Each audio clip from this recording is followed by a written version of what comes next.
2025년 4월 7일 월요일 누가복음 20장 1절에서 18절 말씀으로 매일 성경 말씀 묵상 시작하도록 하겠습니다. 예수께서 어느 날 성전에서 백성을 가르치시며 기쁜 소식을 전하고 계실 때에 대제사장들과 율법학자들이 장로들과 함께 예수께 와서 말하였다. 당신은 무슨 권한으로 이런 일을 합니까? 누가 이런 권한을 당신에게 주었습니까?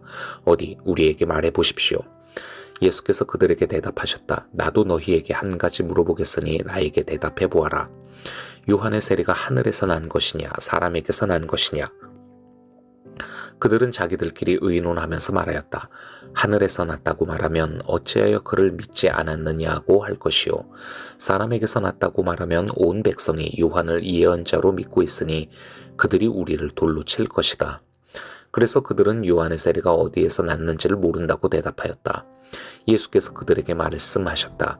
나도 무슨 권한으로 이런 일을 하는지를 너희에게 말하지 않겠다. 예수께서 백성에게 이 비유를 말씀하셨다. 어떤 사람이 포도원을 만들어서 농부들에게 세로 주고 오랫동안 멀리 떠나 있었다. 포도를 거둘 때가 되어서 포도원 주인은 포도원 소출 가운데서 얼마를 소장료로 받아오게 하려고 종 하나를 농부들에게 보냈다. 그런데 농부들은 그 종을 때리고 빈손으로 돌려보냈다. 주인은 다른 종을 보냈다. 그랬더니 그들은 그 종도 때리고 모욕하고 빈손으로 돌려보냈다. 그래서 주인이 다시 세 번째 종을 보냈더니 그들은 이 종에게도 상처를 입혀서 내쫓았다. 그래서 포도원 주인은 말하였다. 어떻게 할까? 내 사랑하는 아들을 보내야겠다. 설마 그들이 내 아들이야 존중하겠지. 그러나 농부들은 그를 보고서 서로 의논하며 말하였다. 이 사람은 상속자다. 그를 죽여버리자. 그래서 유산이 우리 차지가 되게 하자. 그리하여 그들은 주인의 아들을 포도원 바깥으로 내쫓아서 죽였다. 그러니 포도원 주인이 그들을 어떻게 하겠느냐? 주인은 와서 그들을 죽이고 포도원을 다른 사람들에게 줄 것이다. 사람들이 이 말씀을 듣고서 말하였다. 그런 일이 없기를 바랍니다. 그때 예수께서 그들을 똑바로 바라보시고 말씀하셨다. 그러면 집 짓는 사람들이 버린 돌이 집 모퉁이의 머릿돌이 되었다 하고 기록된 말은 무슨 뜻이냐? 누구든지 그 돌 위에 떨어지면 그는 부스러질 것이요. 그 돌이 어느 사람 위에 떨어지면 그를 가루로 만들 것이다. 예수님께서 예루살렘에 입성하실 때 많은 사람들이 예수님을 메시아로 기대하며 크게 환영하였습니다. 당시는 유월절을 앞두고 있었기에 전 세계에 흩어져 있던 디아스포라 유대인들이 예루살렘에 모여있던 상황이었습니다. 그들은 유월절 제사에 참여하기 위해 현장에서 제사 제물을 사야 했고 또 성전세도 내야 했죠. 그런데 그러려면은 그들이 살던 곳에서 사용했던 돈을 환전을 해야 했습니다. 예루살렘 성전을 관리하던 제사장들은 이것을 돈벌이의 기회로 삼아 사람들을 고용해 재물을 파는 시장과 환전소를 운영하게 했고 거기에서 폭리를 취했지요. 그런데 예수님께서 예루살렘에 입성하셔서 가장 먼저 하신 일이 이렇게 성전에서 장사하는 사람들을 쫓아낸 것이었고 이는 많은 순례객들의 환호를 받았습니다. 바로 이런 배경에서 예루살렘의 종교 지도자들이었던 대제사장들과 율법학자들과 장로들이 예수님께서 성전에서 백성들을 가르치고 계실 때 나타났습니다. 그리고 이렇게 묻습니다. 당신은 무슨 권한으로 이런 일을 합니까? 누가 이런 권한을 당신에게 주었습니까? 어디 우리에게 말해 보십시오. 어제 예수님께서 무슨 권한으로 성전의 재물 판매와 그 환전 활동을 막았는지, 그리고 지금 이렇게 백성들을 가르치고 있는지 말하라는 것입니다. 여러분, 당시에 그때 그 상황을 한번 머리에 한번 그려보시죠. 이들은 예루살렘 종교 권력의 핵심인 사내들인 공회원들입니다. 성전에 있던 모든 사람들이 이들이 누군지 알아봤을 것이고 이렇게 단체로 움직여 예수님 앞에 나타나니 이제 또 큰 충돌이 일어나지 않을까 긴장하지 않았겠습니까? 이들은 지금 예수님과 단순히 신학 논쟁을 하러 온 것이 아닙니다. 그들은 많은 무리들 앞에 서 있는 예수님에게 우리들은 예수 당신에게 성전의 정상적인 이 활동을 제지할 그 어떤 권한을 준 적이 없다. 그리고 백성들을 가르칠 자격을 인정한 적도 없다. 이 말을 하고 싶었던 것이지요. 그러면서 이 모습을 모두 보고 있는 이 백성들에게 이런 아무런 권한도 없고 자격도 없는 예수를 따르지 말라고 경고를 하기 위해서 지금 이렇게 말을 하고 있는 것입니다. 이에 대해 예수님은 죽은 침례 요한을 소환하여 그들에게 이렇게 반격합니다. 요한의 침례가 하늘에서 난 것이냐 사람에게서 난 것이냐. 침례 요한은 유대인 모두가 사랑하고 존경하며 따랐던 사람입니다. 심지어 바리새인과 사두개인 제사장들 가운데에서도 그에게 침례를 받는 사람들이 있었을 정도이지요. 침례 요한이 헤롯에게 비극적인 죽음을 당하자 모든 사람들이 비통해했고 그를 진정한 하나님의 선지자로 여기고 있는 중입니다. 그런데 바로 그 침례 요한을 예수님이 언급하시며 그의 권위가 하나님께로부터 온 것인지 아니면 사람에게로 인한 것인지 물었던 것이죠. 이거는 이들 종교 지도자들 입장에서는 답하기가 굉장히 곤란했을 것입니다. 예수님과 마찬가지로 예루살렘의 이 종교 권력에 속하지 않았던 침례 요한의 권위를 인정하자니 이 침례 요한이 메시아로 그렇게 또 인정했었던 예수님 또한 인정해야 할 노릇이 되는 것이고 침례 요한을 부정할 경우에는 백성들 비난이 두렵죠. 그야말로 이러지도 저러지도 못할 상황에 놓이게 된 것입니다. 그래서 이들이 겨우 내놓은 대답은 우리는 모르겠다라는 것이었습니다. 그 자리에 있는 모든 사람들이 심지어 어린아이들도 다 알고 있는 내용에 대해서 자기들의 처지가 곤란해지는 것을 피하기 위해 비겁하게 모른다고 발뺌을 하니 예수님을 망신 주려고 하다가 오히려 그들이 단단히 망신을 당한 셈이 되었습니다. 창피하고 당황해서 어쩌야 할 줄 모르는 이들 종교 지도자들을 앞에 놓고 이제 예수님은 백성들을 향해 악한 포도원 농부의 비유를 말씀하십니다. 포도원 주인이 농부들에게 포도원을 맡깁니다. 열매를 소출할 때가 되어서 종들을 포도원에 보냈는데 그때마다 농부들은 주인의 종들을 핍박하고 쫓아냅니다. 이 일이 계속 반복되자 주인은 마지막 기회로 자신의 사랑하는 아들을 보내는데 농부들은 더욱 악하게 반응해서 이 아들을 죽이고 포도원을 차지하고자 합니다. 백성들은 이 이야기가 이사야서 5장에 나온 바로 그 내용임을 즉각 기억했을 것입니다. 포도원은 이스라엘이고 주인은 하나님, 농부는 종교 지도자들이며 아들은 예수님을 의미합니다. 예수님은 비유를 통해 자신이 누구이고 어떤 권위를 가진 존재인지를 분명하게 밝히십니다. 그리고 마지막 오늘 본문의 끝부분에서 그들에게 당신은 사람들에게 버려진 돌과 같지만 이 돌이 곧 새로이 지어질 새로운 성전의 머릿돌이 될 것이며 이 돌에 부딪히는 자들은 산산이 부스러져 가루가 되는 심판을 받게 될 것이라는 아주 살벌한 경고를 하시지요. 오늘 본문을 읽으며 종교 지도자들과 또 비유에 나오는 이 농부들 때문에 여러분 되게 그 삶은 고구마를 먹은 듯한 그런 답답함 느끼셨던 분들이 많으셨을 것 같습니다. 어쩜 저렇게 배은망덕할 수 있을까? 저러고도 사람이냐? 주인도 이상하죠. 처음 보냈었던 종이 그렇게 핍박받고 돌아왔을 때 그때 손을 써야지. 2번, 3번 보내고 아들까지 희생하고 도대체 왜 이러는 거였을까요? 여러분, 포도원 농부들에 대해 생각해 봅시다. 그들은 도대체 왜 주인이 보낸 종들을 핍박하고 아들을 죽일 생각까지 했었던 것일까요?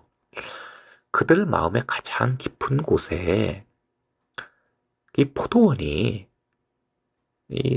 이건 우리 거야 라고 하는, 내 거야 라고 하는 그 생각이 박혀 있었기 때문이 아닐까요? 내가 고생고생해서 일군 이 포도원의 이 포도들이야. 응?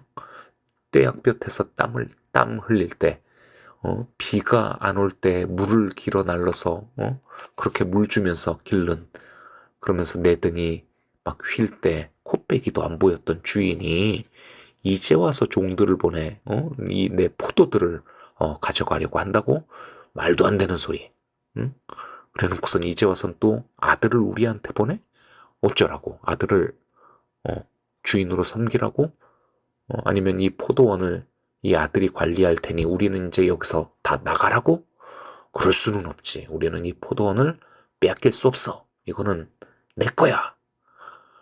이런 좀 뭐랄까 스스로에 대한 설득이라고 해야 될까요? 확신이라고 해야 될까요? 거기서 나오게 되는 어, 주인을 향한 분노 이런 생각과 마음들에서 이들이 그렇게 행동했었던 거 아닐까 생각해 봅니다. 안타까운 것은 이런 이들의 분노와 자기 확신이 진짜 말 그대로 착각이라는 거죠. 예. 이 포도원이 자기들의 노력과 고생만으로 일궈낸 것이기 때문에 그렇기 때문에 이거는 내 거다라고 하는 이 생각 이게 착각이라는 말입니다. 이 포도원은 애초에 주인의 것이었었고 그것을 지금 이 농부들에게 맡겨준 겁니다. 주인이 그들을 농부로 고용하지 않았다면 그들은 이곳에서 일할 기회조차 없었던 것이지요. 그리고 또 이들이 굉장히 크게 착각하고 있는 것이 주인에 대한 그런 주인의 인격에 대한 부분입니다. 주인은 그들의 고생과 노력을 이해하지 않고 부려먹기만 하다가 때가 돼서 그 소출을 빼앗아가는 착취하는 악한 주인이 아닙니다. 단지 주인의 권리로서 소출의 얼마를 받기 위해 종을 보냈을 뿐이지 그거 다 그냥 뺏어가려고 그랬던 거 아니라는 말이에요. 그리고 종들이 3번이나 그렇게 주인이 보낸 종을 핍박하고 쫓아냈는데 그럼에도 주인이 참고 또 계속 음, 자신의 종들을 그렇게 보냈다라고 하는 것은 다른 어떤 손을 쓰지 않고 주인이 얼마나 자비로운지를 보여주는 그런 장면인 것이죠. 마지막에 주인이 이렇게 말하지 않습니까? 내 사랑하는 아들을 보내야겠다. 내가 어떻게 해야 될까? 응? 내가 어떻게 해야 될까? 어떻게 하면은 이들이 내 마음을 알 수 있을까? 그래, 내 사랑하는 아들을 보내자. 그러면은 이들도 내 아들을 존중하겠지. 이게 무슨 말입니까? 자신이 얼마나 지금 이 농부들을 존중하고 있는지, 그거를, 그거를, 그 진심을 지금 보여주고 싶다라는 것이지요. 여러분 생각해 보십시오. 이 주인은 진짜 큰 부자였을 것 같아요. 만약에 주인이 좀 얼마 안 되는 부자였다라고 한다면은 그래서 이 포도원의 소출이 아니고서는 먹고 살기가 어려운 그런 정도의 부자였다고 한다면은 애초에 바로 그가 동원할 수 있는 어떤 힘을 사용해서 농부들을 쓸어버리고 포도원의 소출을 차지하지 않았겠습니까? 그런데 이렇게 계속 기다려주고 하는 이런 모습을 보면은 사실 이 포도원의 소출은 주인에게는 큰 의미가 없었다라는 말이에요. 예. 사실 어쩌면 주인은 포도원의 모든 것들을 농부들에게 다 맡겨주고 싶었을지도 모르겠습니다. 다만 그 주인이 누구인지만 확실하게 하려고 하는 것이죠. 그러나 농부들은 이런 주인의 마음을 알지 못하고 의심하고 두려움과 탐욕에 사로잡혀 자기들이 이 포도원을 독차지하고자 합니다. 이들의 이런 모습에 대해 계속 생각하다 보니까 언제든 또 우리도 이런 농부 같은 그런 모습일지도 모르겠다라고 하는 그런 섬찟함이 느껴지네요. 언제든 우리에게 주인이 종을 보내는 것 같은 상황을 맞이할 때 우리가 과연 저 농부들과 다른 반응을 보일지 아니면 같은 반응을 보일지 모르겠습니다. 음, 주님이 다 우리에게 주셨잖아요.